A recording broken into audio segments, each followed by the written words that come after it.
Nagbalik loob sa pamahalaan ang isang dating kasapi ng New People's Army o NPA sa Barangay Morente, Bungabong, Oriental Mindoro.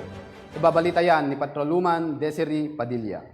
Tayo nasusuko sa pamahalaan ng isang dating kasapi ng New People's Army sa Barangay Morente, Bungabong, Oriental Mindoro, bandang 1:00 ng hapon noong 11 ng Marso taong kasalukuyan.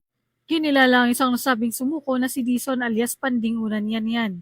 20 taong gulang na magsasaka mula sa Sitio Ambuan, Barangay Lisap, Bungabong, Oriental Mindoro. Kasama sa kanyang sinuko ang isang improvised explosive device na sa kanyang pangangalaga.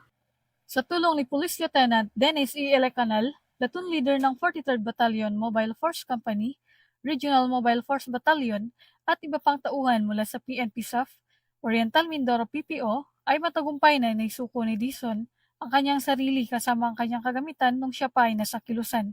Kasalukuyang iniintindi na ng intelligence team ng 43rd Battalion Mobile Force Company, RMFB si Dison, at tinutulungan siya sa proseso ng Enhanced Comprehensive and Local Integration Program. Dala niyang pampasabog ay nasa pangangalaga ng Logistics Section ng 43rd Battalion Mobile Force Company, RMFB, at ito ay isa sa ilalim sa Provincial Explosive Ordnance Disposal and K9 Unit, Oriental Mindoro PPO para sa tamang disposisyon. Ang pagpapakita ni Dison ng kagustuhan na magbagong buhay ay nagbubukas ng pinto sa pag-asa at pagbabago.